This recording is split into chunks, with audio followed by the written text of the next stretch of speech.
Montelukast হল একটি অত্যন্ত পরিচিত ওষুধ যা মূলত শ্বাসকষ্ট বা হাঁপানি এবং অ্যালার্জিজনিত সমস্যার চিকিৎসায় ব্যবহৃত হয়। ১. মন্টেলুকাস্ট কি? এটি লিউকোট্রিন রিসেপ্টর অ্যান্টাগনিস্ট গ্রুপের একটি ওষুধ। আমাদের শরীরে লিউকোট্রিন নামক এক ধরনের উপাদান থাকে যা শ্বাসনালীকে ফুলিয়ে দেয় এবং সংকুচিত করে। মন্টেলুকাস্ট এই উপাদানের কাজ বাধাগ্রস্ত করে শ্বাসনালীর পথ পরিষ্কার রাখে। ২. এটি কেন ব্যবহার করা হয়? হাঁপানি। দীর্ঘস্থায়ী হাঁপানি প্রতিরোধ করতে এবং শ্বাসকষ্ট কমাতে এটি ব্যবহার করা হয়। অ্যালার্জিজনিত সর্দি। ঋতু পরিবর্তনের কারণে বা ধুলোবালিতে নাক দিয়ে পানি পড়া, নাক চুলকানো বা হাঁচি কমাতে এটি কার্যকরী। ব্যায়ামজনিত শ্বাসকষ্ট। যারা ব্যায়াম করার পর শ্বাসকষ্টে ভোগেন তাদের ক্ষেত্রে এটি দেওয়া হয়। ৩. বাংলাদেশে প্রচলিত কিছু নাম, ব্র্যান্ড নেমস। বাংলাদেশে এই ওষুধটি বিভিন্ন কোম্পানি বিভিন্ন নামে বাজারজাত করে, যেমন মোনাস, প্রোভেয়ার, মন্টেইল, মন্টেন। ৪.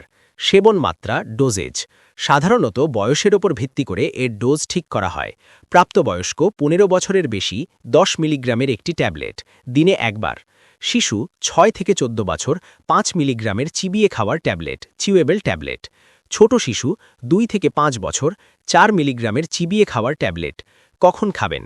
সাধারণত এটি রাতে শোয়ার আগে অথবা ডাক্তারের পরামর্শ অনুযায়ী প্রতিদিন একই সময়ে খাওয়া উচিত। ৫. পার্শ্ব প্রতিক্রিয়া, সাইড এফেক্টস। মন্টেলুকাস্টের পার্শ্ব প্রতিক্রিয়া সাধারণত খুব সামান্য হয়, তবে কিছু ক্ষেত্রে দেখা দিতে পারে। মাথা ব্যথা বা মাথা ঘোরা, পেট ব্যথা বা ডায়রিয়া, জ্বর বা কাশি, মানসিক পরিবর্তন গুরুত্বপূর্ণ। খুব অল্প সংখ্যক মানুষের ক্ষেত্রে বিষণ্ণতা, ঘুমের সমস্যা, দুশ্চিন্তা বা মেজাজ খিটখিটে হতে পারে। এমন হলে দ্রুত ডাক্তারকে জানাতে হবে। ৬. কিছু জরুরি সতর্কতা। জরুরি শ্বাসকষ্টের জন্য নয়। আপনার যদি হঠাৎ তীব্র শ্বাসকষ্ট শুরু হয় তবে মন্টেলুকাস্ট কাজ করবে না। তখন দ্রুত কাজ করে এমন ইনহেলার যেমন স্যালবিউটামল ব্যবহার করতে হবে। নিয়মিত সেবন।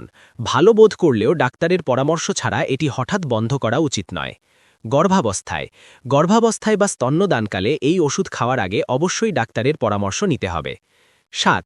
সার কথা হল মন্টেলুকাস্ট কোনো জাদুকরী ওষুধ নয় যা তৎক্ষণাৎ শ্বাসকষ্ট ভালো করে দেয়, বরং এটি নিয়মিত সেবনের ফলে শ্বাসনালী সুস্থ থাকে এবং ভবিষ্যতে বড় ধরনের শ্বাসকষ্টের ঝুঁকি কমায়।